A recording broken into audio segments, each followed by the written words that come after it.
Hello, my name is Carla Ivette Lopez Solis. I'm 17 years old and I'm studying in Tech Millennium in the city of Monterrey. For the following minutes, I'm going to be talking to you about the Cold War. We will also have the opinion from my dad regarding some aspects. I hope you find this video very interesting and that the information that I give to you is clear and makes you like this topic as much as I do. Sorry if I'm speaking a little bit quickly, it's because I noticed I take too long and I don't want to make it boring for you, teacher. So, before I start getting into details on the Cold War and how it affected the world and everything that we will be talking about, I think that we have to know for sure what the Cold War was. And according to an online dictionary, it says that the Cold War was an intense conflict between nations that involved everything from military conflict to economy to politics and ideas. So it was just tension around, in every place with every topic. But after reading various articles on the Cold War, I think that the definition is really complete. And first, I have to state that there are three types of wars: the hot war, the cold, and the warm war. And they are classified due to their grade of violence. Hot war being the most violent and Cold War being the least violent.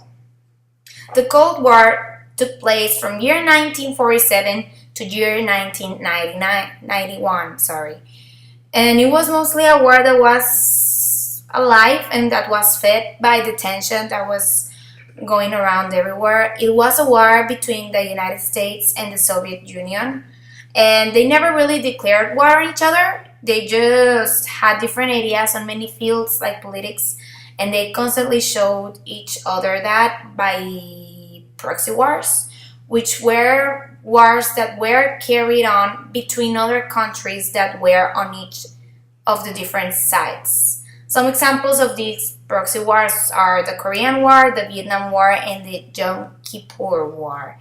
And well, basically, the comparison that I can find in the Cold War is that this war was like pretty much as if you were mad at a friend and then you don't want to tell your friend directly you're mad at them, so you just go on and tell other people, so those other people will tell your friend you're mad at them. So it's basically that. And some big events in the Cold War were the Berlin airlift.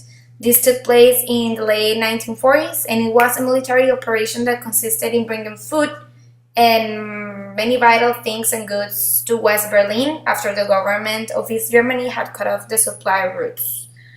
There was also the U-2 incident. This happened on May 1st of the year 1960, and what happened during this event was that the Soviet Union accidentally, supposedly, shot a U.S. reconnaissance plane, and they named it an aggressive act.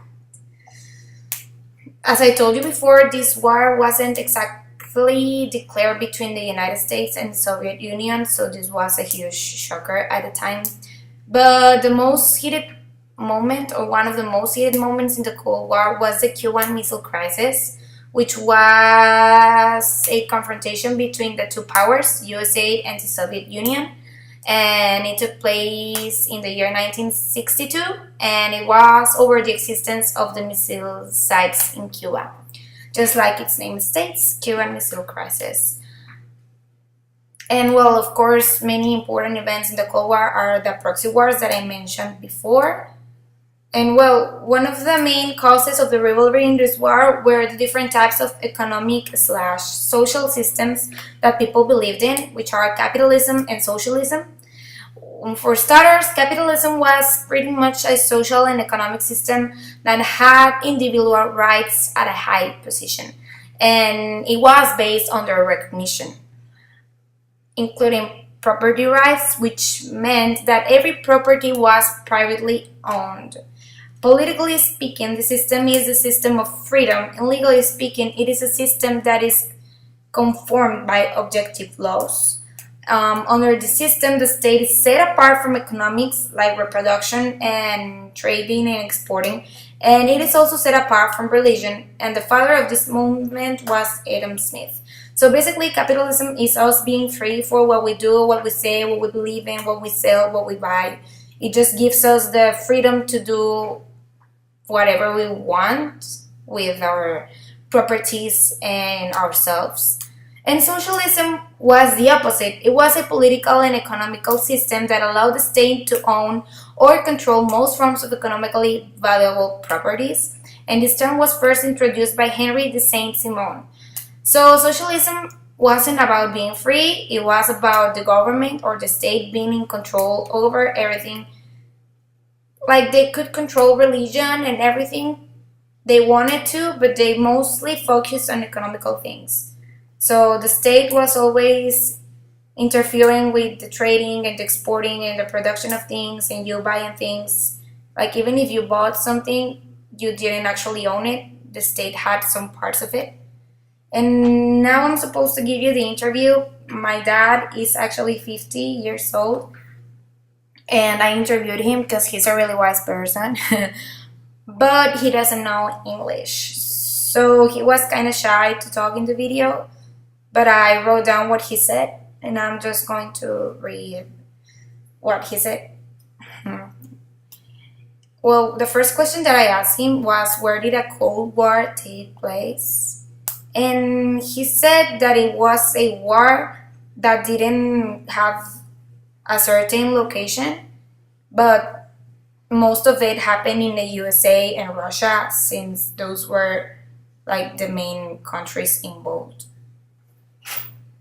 I also asked him what were the world leaders during this period, and he said that he thinks that depends on which side you look from, Russia or USA. However, he said that at his criteria, some of the most important world leaders during the Cold War were President Harry S. Truman, President Dwight Eisenhower, and President John F. Kennedy. And he said that he remembered that John F. Kennedy was the one that eliminated the Berlin Wall. Well, I'm sorry. I don't remember. Okay. The countries, like the next question that I asked him was, why did the countries that were allies during the wars became enemies afterwards? And he said there wasn't like a specific answer to that, but he said that during the wars, those countries generally attacked each other or didn't support each other in not so direct ways. So after the wars, they were left with no trust, and since they weren't allies anymore, like legally, or didn't have to be allies anymore, they just chose to be enemies because of the lack of trust. He says that was the main factor. And I also asked him what weapons were used by the two world powers, and he said that the powers basically consisted of nuclear submarines, cruise missiles, nuclear payloads, and aircraft. And he said there weren't many guns, but there were also like the basic guns robbers have and stuff. Oh. And well, I also asked him by last what was the worst thing that happened in this war, and he said that the worst thing that could happen were the proxy wars, since they were like the most violent part of the Cold War.